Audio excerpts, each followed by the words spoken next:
What's your name? What's your name, huh? You're adorable, aren't you? What do you think, Shay?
Hello everyone, Scott Leuthold. Welcome back to another episode on the 4XPEDITION YouTube channel.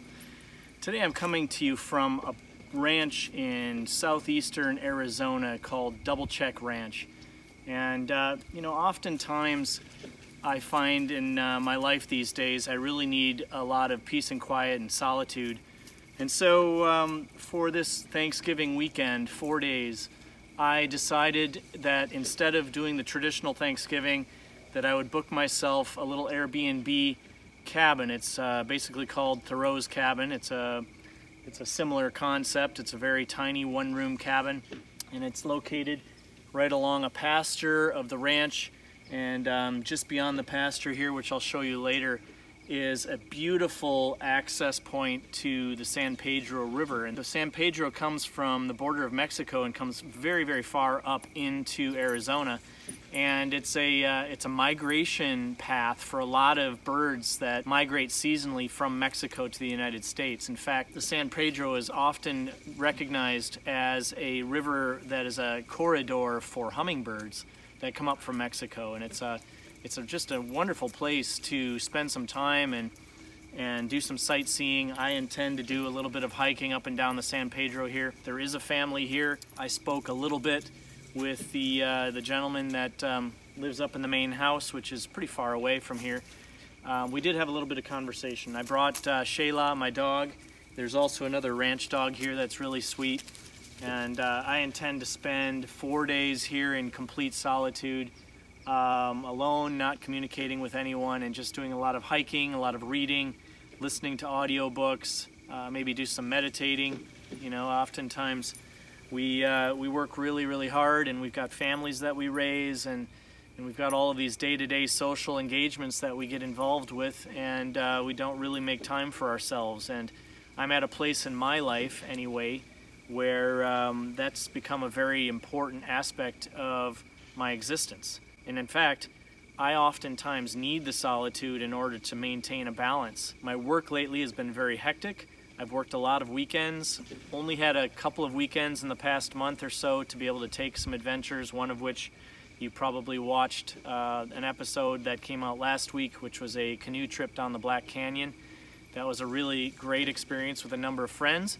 However, for me, it was a little bit hectic because I was the planner of the trip and organized the whole thing, and I was the only person that had been on the trip before, and I brought 5 people with me. So though I was really enjoying the experience and spending time with my friends and my son, it was a little bit hectic. So this trip here is really going to help rejuvenate my spirit. I probably will do filming and not talk a lot, so you'll be able to tag along with me, and I might not share a whole lot. And if I do, it'll be probably words of wisdom and inner reflection. So I hope you enjoy this video. Sit back in your armchair once again and come along for the ride. Thanks.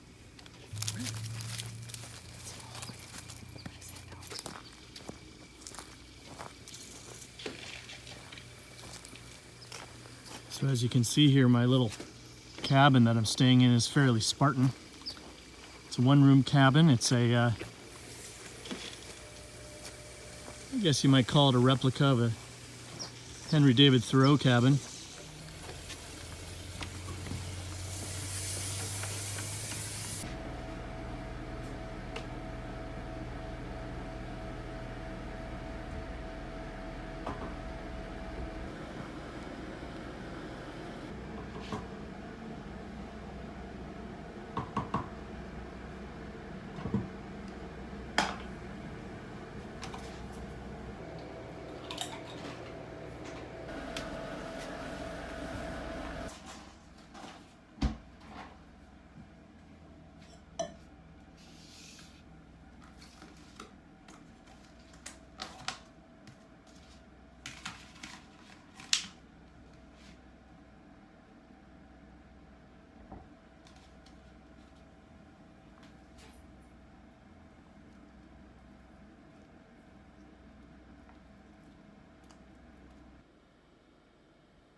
Minestrone soup.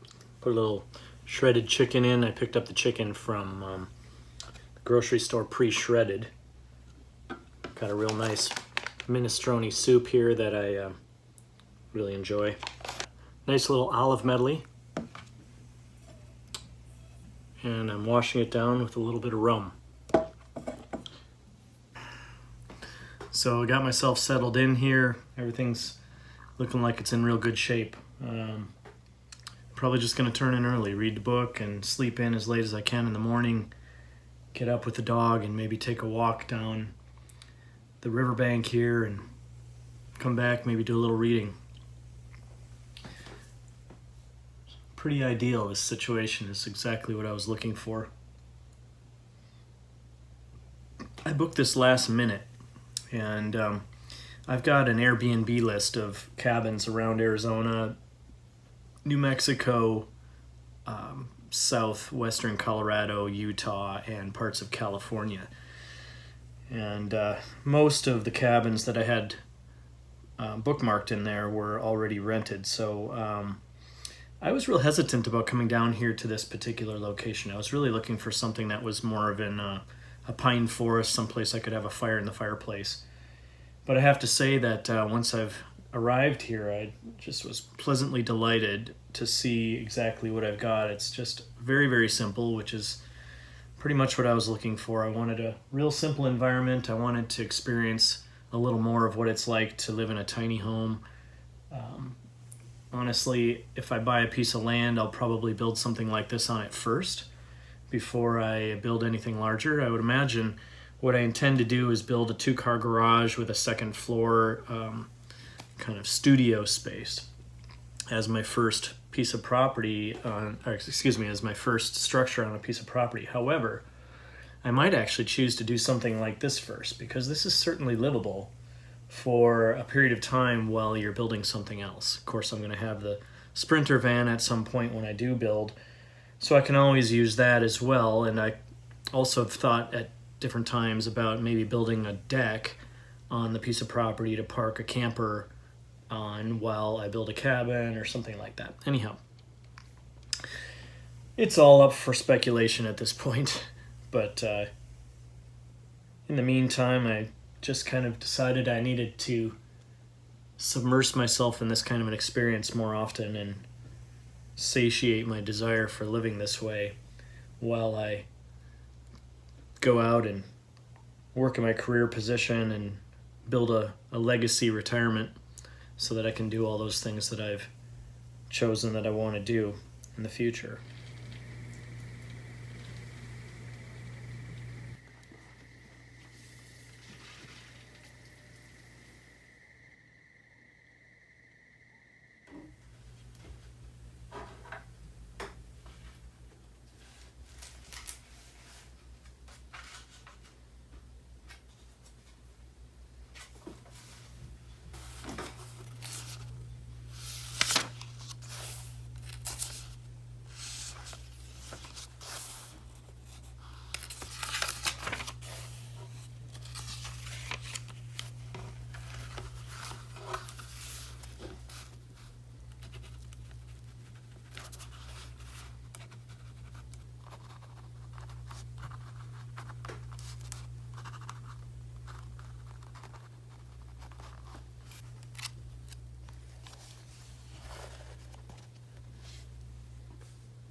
I was noticing something interesting over here. I found a snake skin. I don't think it's a rattlesnake, but it's pretty long. This would be the head end. Quite beautiful. Goes all the way down. I don't think it's a rattlesnake skin, and the reason I say that is because at the end it doesn't have a rattle. But I bet you stretched out, this thing's probably 5-6 feet long. So I've been reading a book called The Laws of Spirit, Simple, Powerful Truths for Making Life Work by Dan Millman.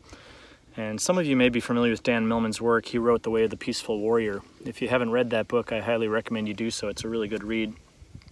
It's also a movie. But in this book, he makes some really interesting points that have relevance in my life, so I thought I'd share those. He writes, "We are both burdened and blessed by the great responsibility of free will, the power of choice. Our future is determined in large part by the choices we make now. We cannot always control our circumstances, but we can and do choose our response to whatever arises. Claiming the power of choice, we find the courage to live fully in the world. Let your actions and words come forth softly like the changing seasons. From that inner state of balance, you'll find clarity and peace. Process transforms any journey into a series of small steps taken one by one to reach any goal. Process transcends time, teaches patience, rests on a solid foundation of careful preparation, and embodies trust in our unfolding potential. The law of process, said the sage, is nature's assurance that we can achieve nearly any goal, no matter how lofty, by breaking it down into small, sure steps. By breaking any task into manageable steps, you don't have to wait for success at journey's end. You create a series of many small successes along the way. In 10 years, you can accomplish nearly anything. You can become a physician or a scientist. You can develop high-level skills in a sport, game, or martial art. You can become an expert on any subject. You can create wealth or transform your body. When discipline and patience join forces, they become a persistence that endures past the peaks and valleys to carry intentions to completion. Enthusiasm sets the pace, but persistence reaches the goal. Process, patience, and persistence are keys that unlock the doorway to any destination. The treasure isn't only at journey's end, you see. The process itself is its own reward. Time is a paradox stretching between a past and future that have no reality except in our minds. The idea of time is a conversation of thought and language, a social agreement. Here's the deeper truth. We have only this moment.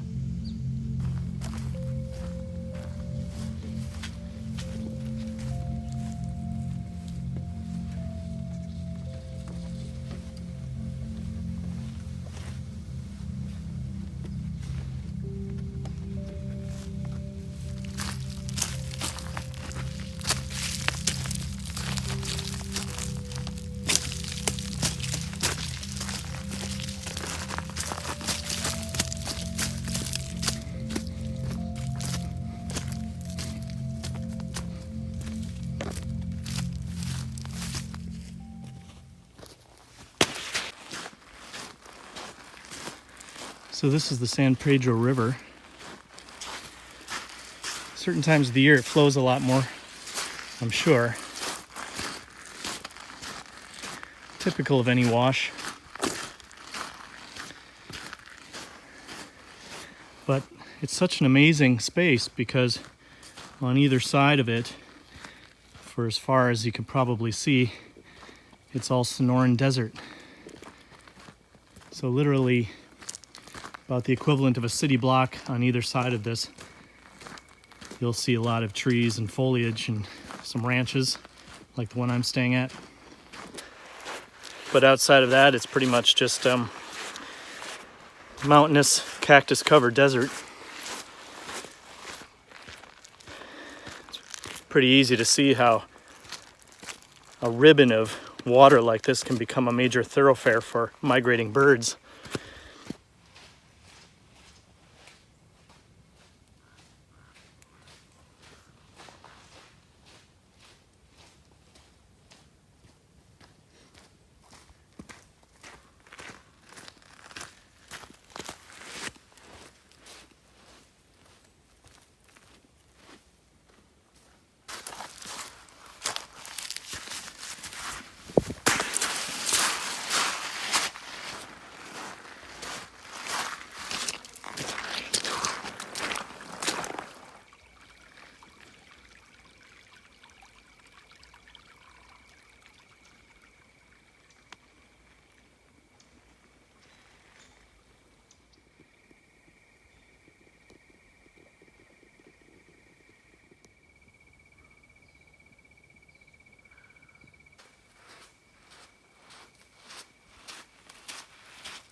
So I spotted a hawk or a falcon, and I'm not really sure if I'm going to be able to get close to it.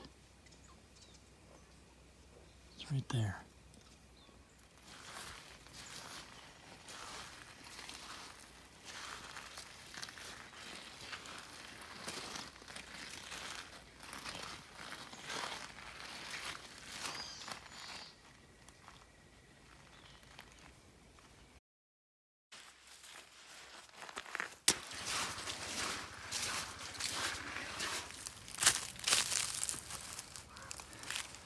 Probably interesting to point out to most of you that don't live in Arizona or in the West that this is being called the San Pedro River. You're probably thinking to yourself, well, that doesn't really look like a river. It just looks like a tiny little seep. And frankly speaking, rivers come and go in Arizona for sure. I mean, there's typical routes that rivers take, and during different types of weather and different times of the year, these little trickles can become really immense torrents of rainfall and flowage. As you can see behind me here, there's a number of cottonwoods and sycamores and other kinds of trees that have been torn right out of the roots and brought to the ground. And this is a huge, probably 20, 30 trees here, huge trees that have been torn out by the water. So it's probably, it probably goes without saying that this area where I'm actually kneeling right now at times can be completely underwater, because the bank is probably another 10 feet above my head on either side. So it wouldn't be surprising if seasonally this is a rushing river.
I was going to make a vegetable and pasta dish tonight, but turns out I still have an entire Nalgene bottle full of chicken minestrone soup, so I think I'll finish that up tonight.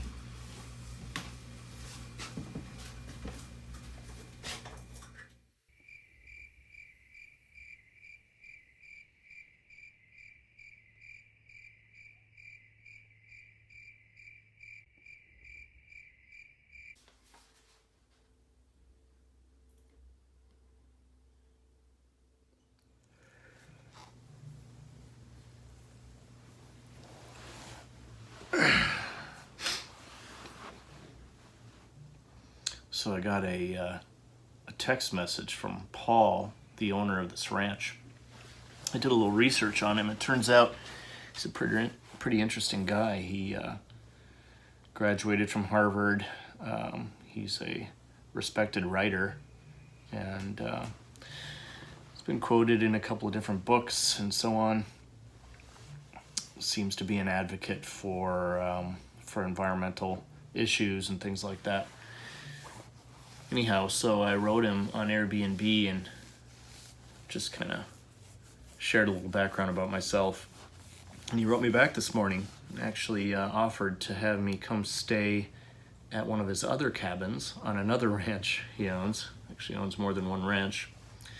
And the other one's over in Clifton, Arizona. And it turns out that the one in Clifton is a ranch that I've had on my list of cabins to stay at on Airbnb for some time now. So I was considering going over there today. He offered to let me come over there and stay in that cabin, which is actually a 2-story, much larger cabin.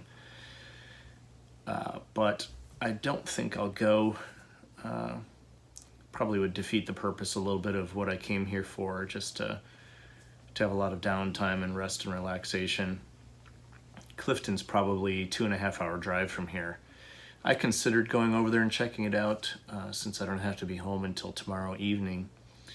But I think maybe I'll save that for another trip. So that'll probably be an adventure I take sometime in the near future that I'll share with you also. But for the time being, I think I'm just going to stay here and enjoy the Thoreau cabin.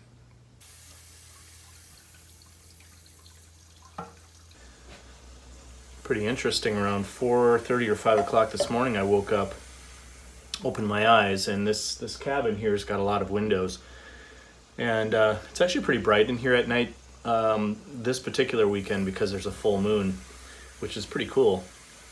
I can lay in bed and actually look out the glass door and see all the way across the entire pasture here over to the trees. And the first night I was here, I looked out the window at night and there was a skunk that came up to the door. Well, last night I woke up and I looked out the window and there was a really, really bright light on just above the tree line on the horizon in the eastern sky. And well, it was obviously not the moon. It wasn't a star because the stars around it were much, much fainter. So I just assumed it was a planet. I have an app on my phone. It's a night sky app. And sure enough, it turned out that it was planet Venus. Really quite amazing just how bright the planets can be when they're in view, especially when you're in such a dark night sky like out here. Something that you don't really get to experience quite as often when you're living in the city like Phoenix, 6 million people. It's a place that sits in the midst of a very dark state otherwise.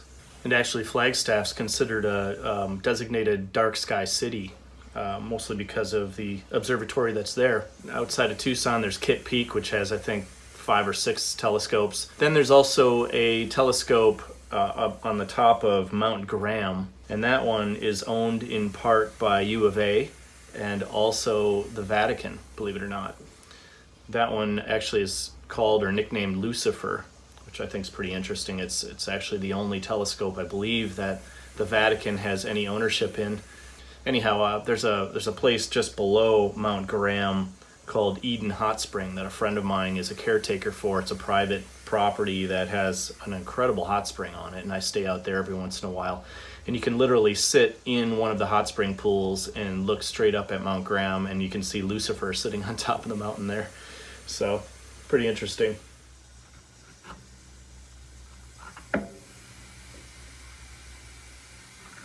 One thing I've noticed when you're staying at a place like this, life tends to slow down. You don't have to be anywhere. You don't have to answer to anybody. And things like peeling a grapefruit become a much slower process, and you do a much better job, more meticulous, more well thought out. No concern whatsoever for getting it done quickly or the fact that someone else might have a better way to do it. I follow a YouTube channel This guy named Sean James, I've mentioned him before. He building a cabin in the woods in Quebec, Canada, or actually Ontario, Canada. And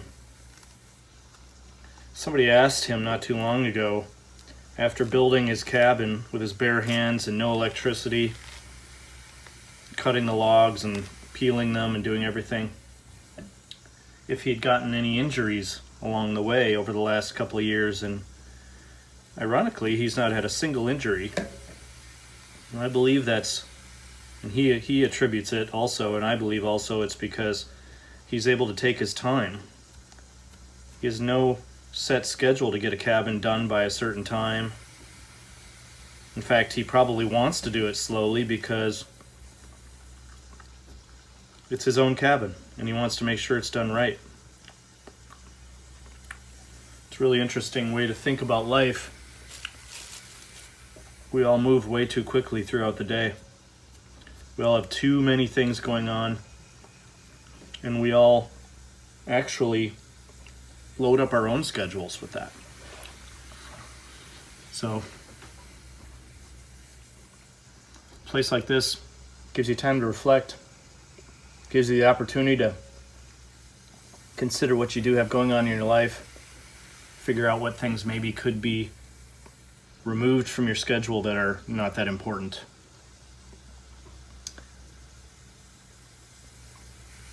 In a little bit here, I want to have a conversation about intentions and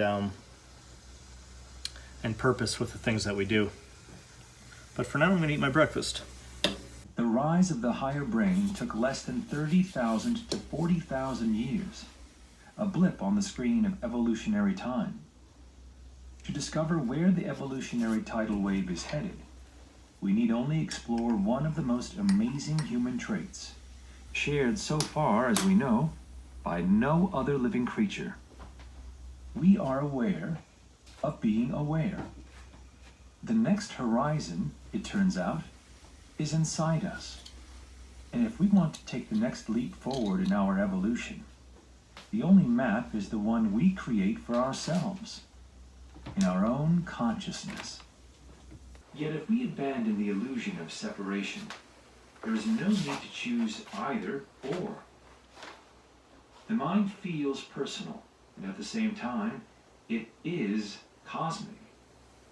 Imagine that you are a single electron flickering in and out of the quantum vacuum. As a single particle, you feel like me, an individual. But in reality, you are an activity of the quantum field. And in your guise as a wave instead of a particle, you exist everywhere. In our daily lives, we are accustomed to feel like individuals, while overlooking that, at another level, every person is an activity of the universe. What is true for an electron is true for structures like the human body, that are constructed from electrons and other elementary particles. When you live in separation, ignoring your holistic self, life resembles pre-sliced bread. The urge to divide and subdivide allowed science to claim, quite falsely, that objectivity and subjectivity were entirely different.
I was just thinking about something that my friend Aaron said to me when I was on the Black Canyon canoe trip a couple weeks ago.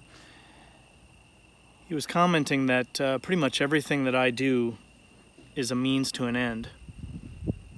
And I've been thinking a lot about that, and he's actually pretty accurate. Most of you know what my plans are. Most of you know I took a position with a company which has a really great opportunity for financial growth, things like that. What's important to point out is that I have a plan and I'm sticking to my plan. And if something comes along, an opportunity that makes that plan execute that much quicker, then of course I'm going to seize that opportunity. And I think it's really important to point out that we all have goals that we want to attain, and when you go and take a position and work for a company, what's the purpose? Are you trying to just create some kind of a sustainable lifestyle where you have a nice home and nice cars and obviously if you have a family, raising your family? But do you have a bigger picture?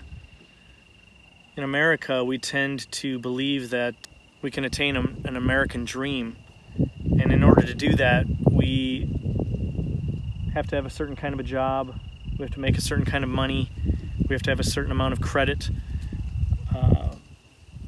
and oftentimes, I don't know about women, but with men, there tends to be this notion that we're going to attract the right mate by being successful, financially successful, what have you. What I've discovered for me is that success is a very different thing than I thought it was back when I was in my 20s and early 30s.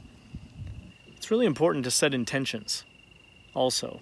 When you think about the things that you want to attain and the goals you want to achieve in life, you have to set intentions and take action. You have to seize moments when they arise.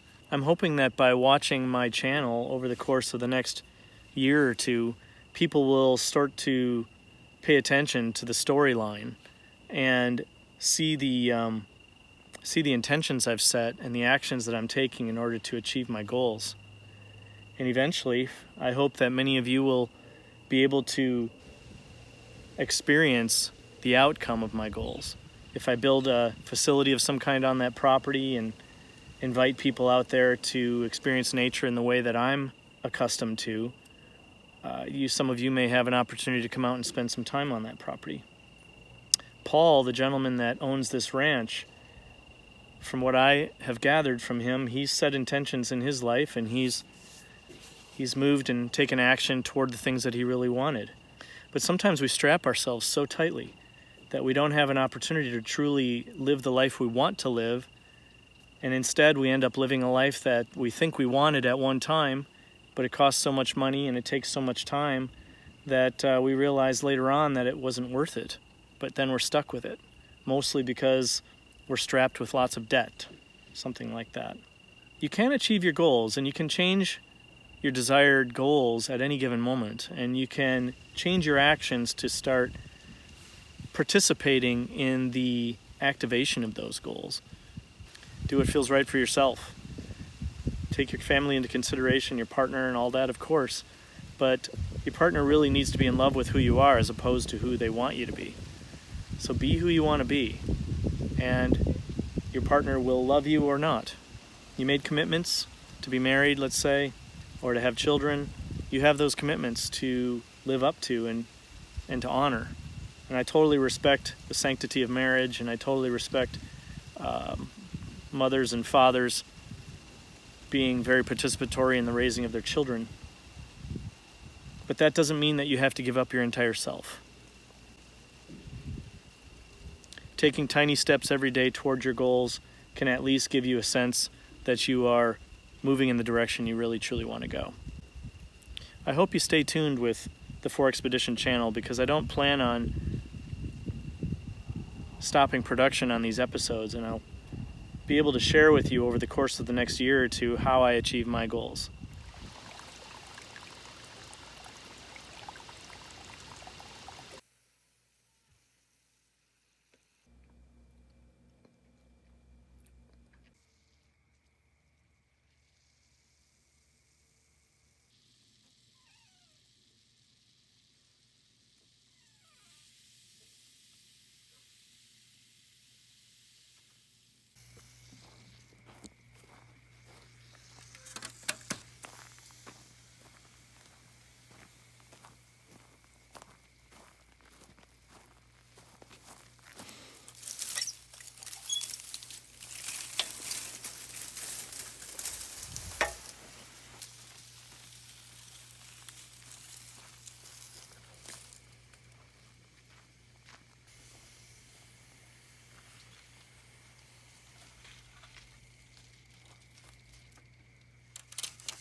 trying to get this fire going, but I brought some pine wood. However, I went around and I found some kindling earlier in the evening, and I didn't realize that this kindling is absolutely covered with horrible thorns.